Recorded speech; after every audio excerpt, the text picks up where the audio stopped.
Hello, you're watching a replay of the Facebook Live. My name is Max, and sitting next to me is Alex. Hi, guys. How are you doing? Very well, thank you. Good. We are both co-founders and directors of the beautiful company called Easy Freight, and we've been in business for a long 7 years. Does it feel like 7 years? Yeah, there's been a long and hard 7 years of trucking, logistics, container movements, and we've been in this shit together with Max. Exactly. So that's why we want to team up to sit together and talk to you about very sensitive subject for many business owners who are in business with their partners, with their business partners. Because we lived through it, we suffered through it, we suffered through many ups and downs, and Max actually come up with an idea to share some interesting and most common problems we experienced during all these years of running a business as partners. Yes, I think I and Alex have a quite unique experience in doing business together, because it's hard enough to run a company alone, but it's a lot harder, believe me, when you have a very ambitious person and a person with a different set of values that has different ideas, even though we are successful, but it's very challenging, isn't it? Yeah, and also, guys, to answer a lot of questions we had prior to this talk, we're not separating, we're not dissolving the business. It's just a talk which we want to make with you and just share our common problems and how to solve them. And how to solve them, hopefully. Yeah. So the first point is that we have a lot of ideas how to grow the company, how to develop the business, and because we have so many options, we actually argue. Unfortunately, and after 7 years, we couldn't come up with these solutions, but Alex has at least one. Alex, what's your most favorite solution? Well, basically, I just want to add to it. Me and Maxim, we are from different age groups, and it doesn't look like that, but it is. And it means that we, on certain things, we look very differently. And the way he come up with the solutions not always go well along with me. And so basically, after all these sometimes days and days of not making a decision due to an argument or due to the lack of understanding between each other, we takes a lot of time to move forward and make a decision. Correct. So basically what we come up with is we, for anything which we do now, we try to find a second opinion. So basically to attract or invite another person, third party, into our talk. And it actually helped us a lot. You remember probably the time when we decided to, when actually Max decided to go and invest in shares. And so Max was on behalf of the company. Yeah, Max was. I'll add. Okay. So we had some spare funds in the company, right? So even though our prime business is freight forwarding logistics and help importers and exporters to save money. That was exactly my point. Yes, but because we are growing and as more success we become, had some spare funds that we could, and we do invest in stuff and different technologies. One of my ideas was a portion of it to invest in New Zealand public stock exchange, which Alex didn't and still doesn't like much. Yeah, to me it's a bit like gambling, and I'm not a gambler myself, so that's why I thought it's a bit risky. And again, we spent a few hours talking about it, trying to prove each other right. And until we actually talked to a professional an accountant who actually explained everything to us, we couldn't come up to a solution. And once we asked for the extra advice, it all became clear to us, and we decided not to go with it because it's just there was not the right time and not the right way of doing that. And that's how we fixed the problem. Do you remember any more big examples of it? Yes, another one was when as soon as we had multiple people in the company, so our team became bigger, and it became a challenge for us to properly do key performance reviews and work out proper and fair key performance indicators. So instead of just coming up with a number out of the blue, we decided to spend long and hard 3 hours or 4 hours at least on one, which looks now a very simple framework to work out what's the key performance indicator of every person in the company. So what do you think of it? Well, basically, there was, before it was like a feeling of what we want to, how we want to reward our employees, our staff, and it actually created a lot of confusion between me and Max about how we do that. And once we have that spreadsheet in place, where it's actually, Max is right, it took us a long time to put all the figures together, but once we had it in writing, once we had it all figured out, it actually was really clear of how every person in our company performing and how we can actually afford and how we can reward them moving forward. So it actually eliminated the problem completely. By the way, we appreciate if you have any questions, feel free to comment in the comments below, and we will read them and make sure we answer every single one of them. I appreciate if you share this video with your friends, and yeah, feel free to send us any questions.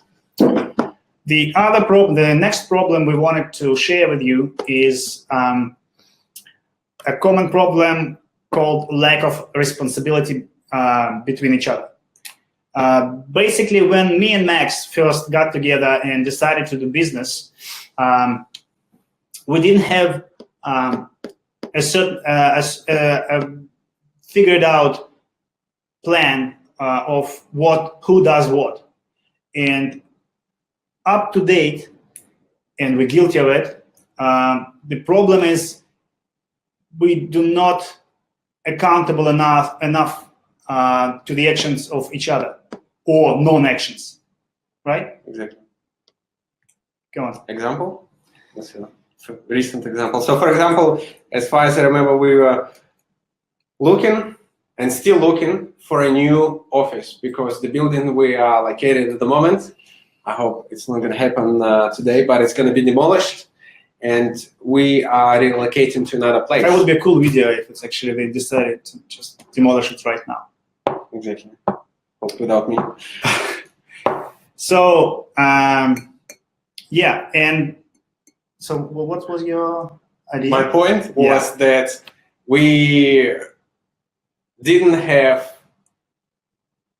haven't decided who is actually managing this project. So it's kind of both of us, we're doing it at the same time. I was looking for a place in one part of Auckland. Alex was looking for another place in west side of Auckland.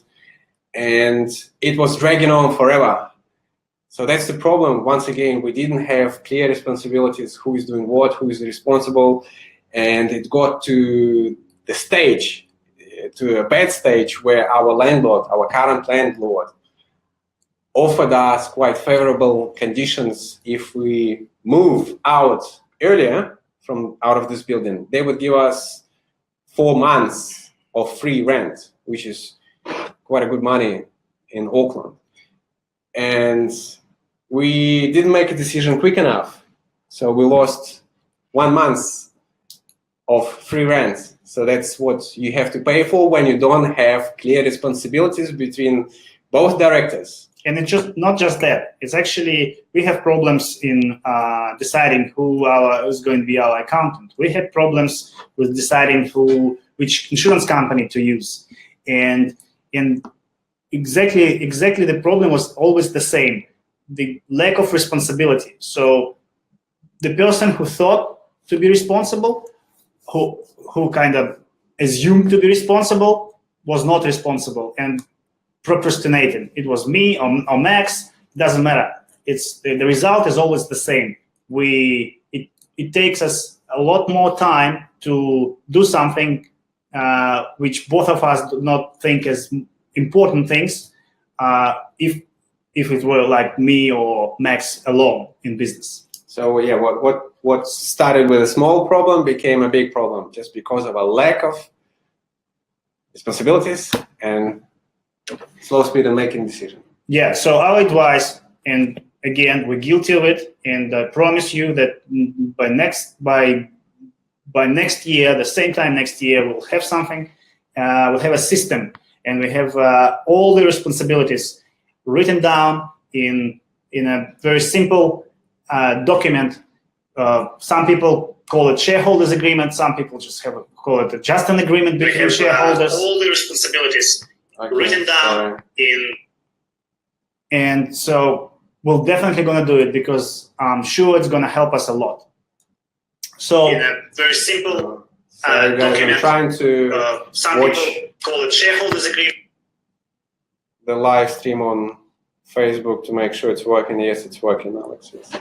Awesome. And which brings us to a third common problem we experience in our daily routine of running business, which is I am always late on meetings, and it took us 7 years to realize that it's not going to change.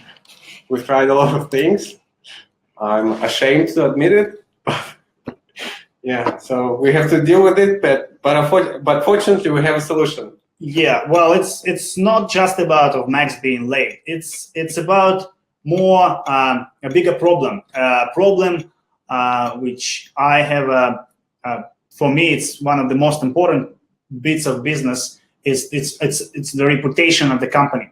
So basically, when you set up a meeting with a client or with your potential client or with even service provider to a certain time, you expect it to be in time. And if you are not in time, it's actually puts your reputation of your company in line, and people might think of you in a bad way.